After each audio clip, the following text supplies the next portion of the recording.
Also, there is supportive, we have supported community advocacy activities in order for us to create a supportive social cultural environment in these communities.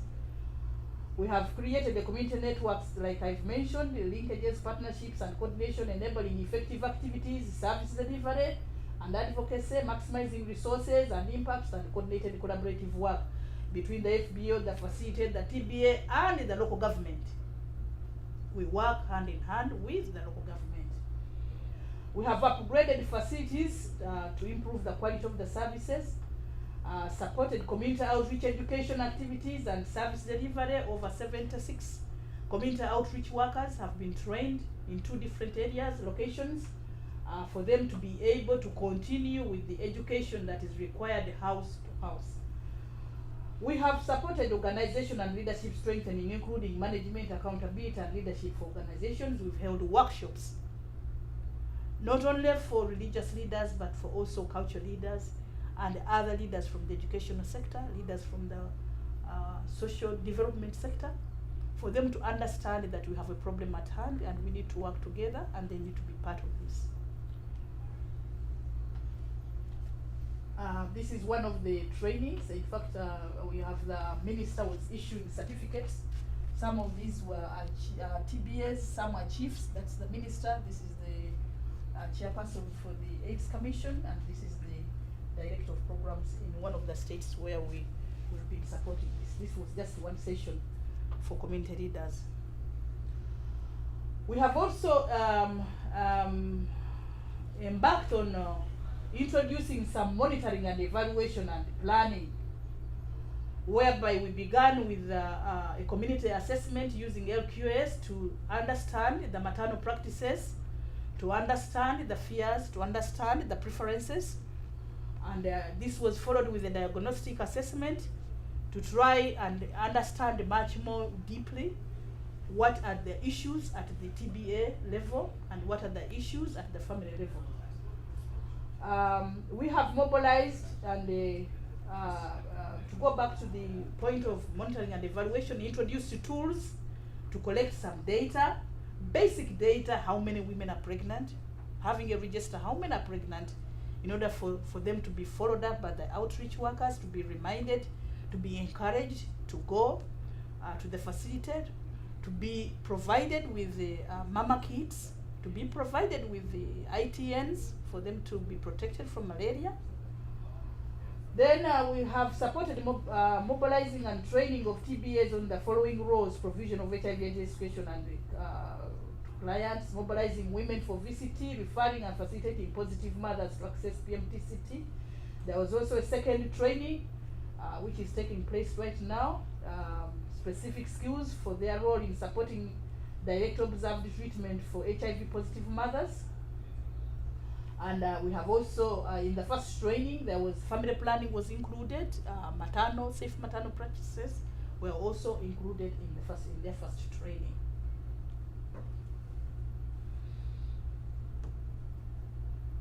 We can finish in about 5 minutes. Okay. I think my time is up. My time is up, but I only want to conclude by saying that we've had some results, which is actually the last, which is the next one, which is the last, okay?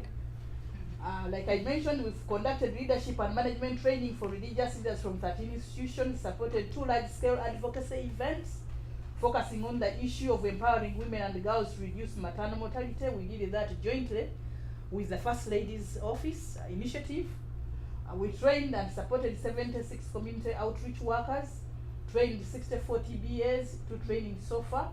ANC attendance at one of the facilities, Good Samaritan Health Center, has increased. And there's documentation at community and facility level. It's happening, something which was never there. You would never ask a hospital or a facility, whether government or what, to say how many deliveries. They will say, we don't know how many deliveries. Many. Yeah, we attend to many. We attend. So we have introduced at least some basic forms, taking from the national HMIS, the forms that are required for the facilities to begin documenting, for the outreach workers to document their IEC work as well as their knowing their community, where do they go and who is in the community that they should be targeting. So ladies and gentlemen, that is the last slide I was intending. Oh, wonderful to hear.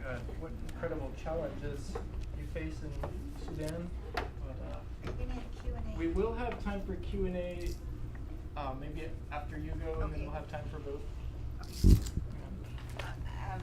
That was really wonderful.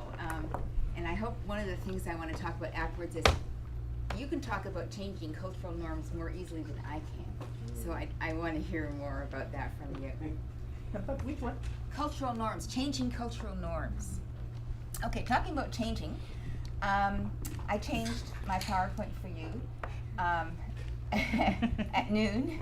I rushed home because I wanted you to see the advocacy tool that I used to build support within World Vision for family planning. As you may know, World Vision is a Christian organization that spans the whole spectrum of Christians. Thank you. Oh, is this gonna? This is an example of an advocacy piece that I used. Thank you. At a biannual meeting that we have, because many people were still not convinced that World Vision really should be doing family planning, because they linked family planning. The U.S. World Vision U.S. has a tendency to link family planning, the more conservative members of World Vision U.S., with abortion. And so they were not sure that they really did support family planning. So this is what I developed for a meeting in New Orleans, and it's called Healthy Timing and Spacing of Pregnancy. We changed the messaging from family planning to healthy timing and spacing of pregnancy and emphasized health, and this really turned the tide at World Vision. So at World Vision we now say we do HTSP, healthy timing and spacing of pregnancy. So the first thing I had to do was explain to them what is healthy timing and spacing of pregnancy. It focuses on healthy fertility to help women and families delay or space pregnancies to achieve healthiest outcomes for women's newborns, infants, and children. And then we link that to NDG 4, 5, and 6. But if you're really clever, you can put family planning in every one of the NDGs at some place or other. It also supports the conventions of the right of the child. So it was very important to the audience that I spoke to reinforce the fact that what we were going to see is evidence-based, using rigorous analysis of DHS data and scientific studies that discuss the impact of the length of the birth to pregnancy interval on infant, child, and maternal mortality. Also, World Vision is particularly concerned at the country level with nutrition. If you go to any country office, you say, what's your primary concern? It's nutrition. And yet, very few people know the relationship between spacing births and malnutrition. And this is like a cutting edge area.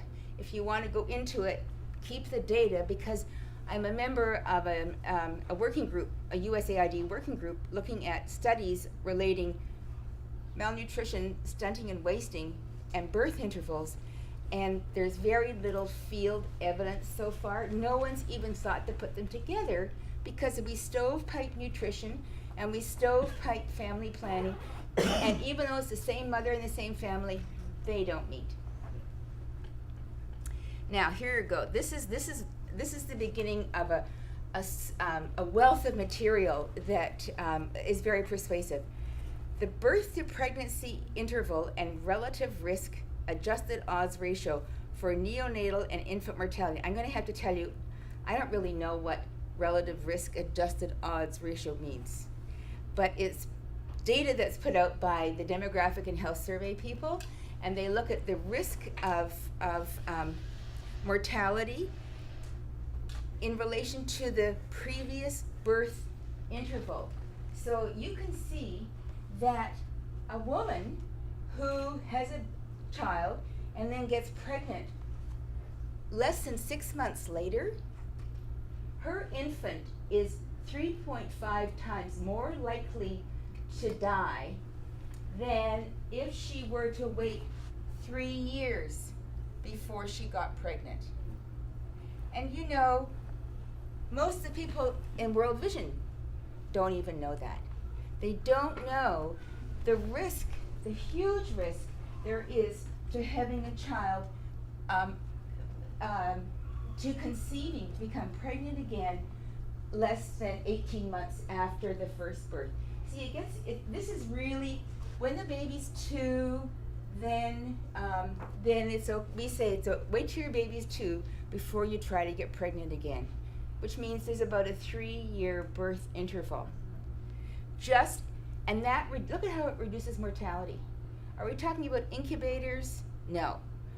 We're just talking about spacing. And look at the impact. Okay, the next one is even more compelling for many people who are very concerned with nutrition. Shorter birth intervals increase stunting and underweight for under 5s. So this is the birth interval, the interval between one birth and the next birth. Okay?